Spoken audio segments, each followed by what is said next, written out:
Assalamualaikum warahmatullahi wabarakatuh. Perkenalkan, nama saya Windy Fitriani, salah satu anggota dari kelompok 2. Baiklah, saya di sini akan memandu penyampaian presentasi dari kelompok saya yang berjudul Indera Pendengaran, di mana anggota kelompoknya sebagai berikut.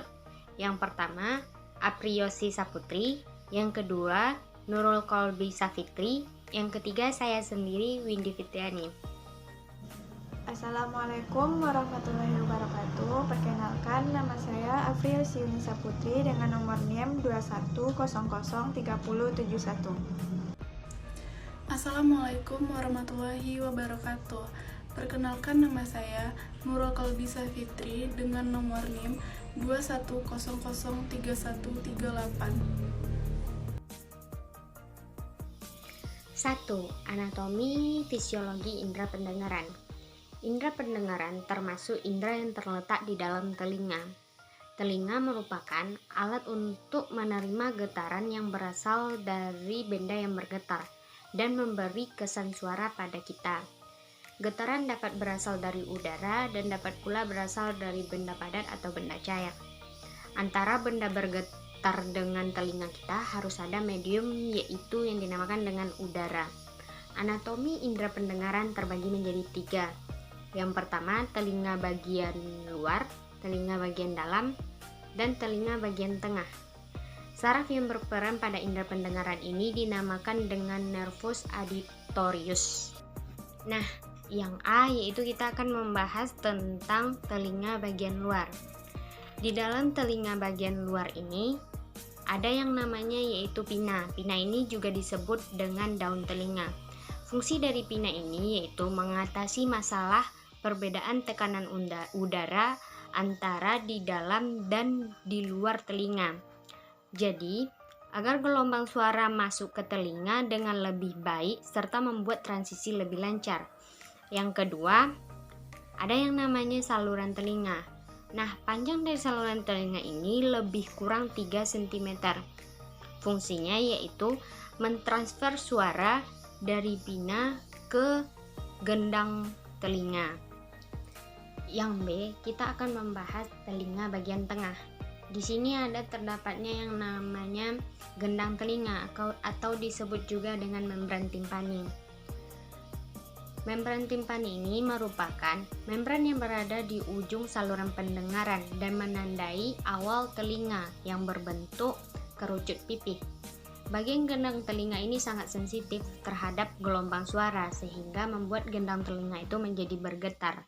Yang kedua ada namanya orsicles. Orsicles merupakan tulang-tulang penyusun telinga tengah yang menghubungkan antara membran timpani tadi dengan telinga bagian dalam. Di sini ada terdapat 3 tulang. Yang pertama namanya Meleus atau disebut juga dengan palu. Yang kedua incus atau disebut juga dengan landasan. Yang ketiga disebut stapes atau disebut juga dengan sanggurdi.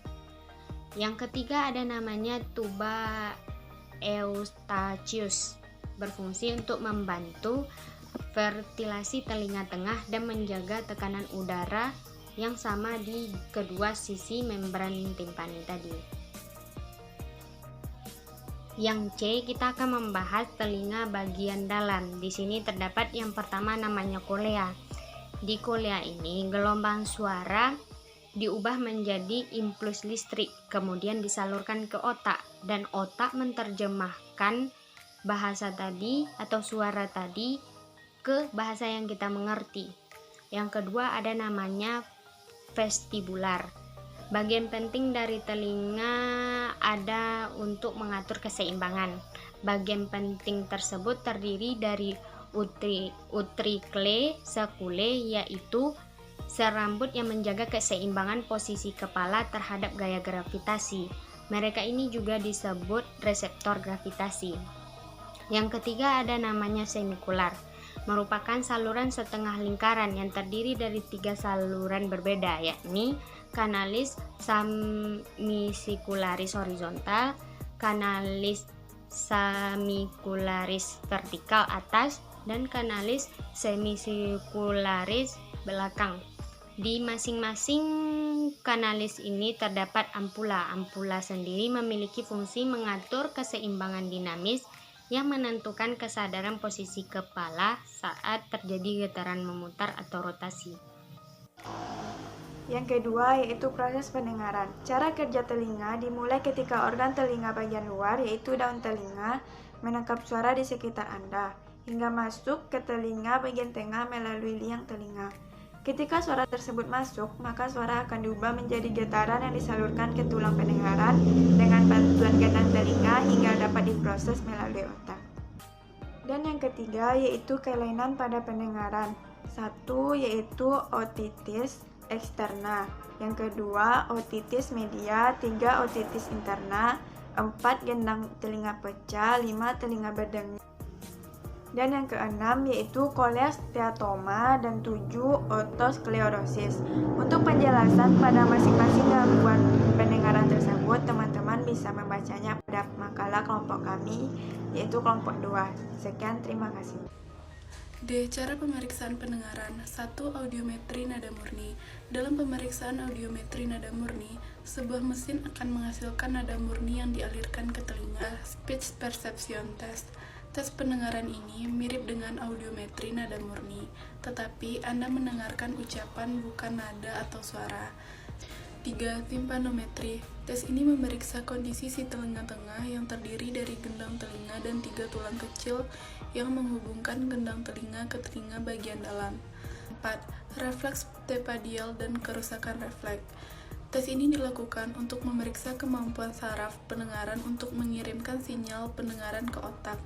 Jika terjadi penyumbatan di sepanjang jalur ini, artinya Anda memerlukan konsultasi medis yang lebih lanjut.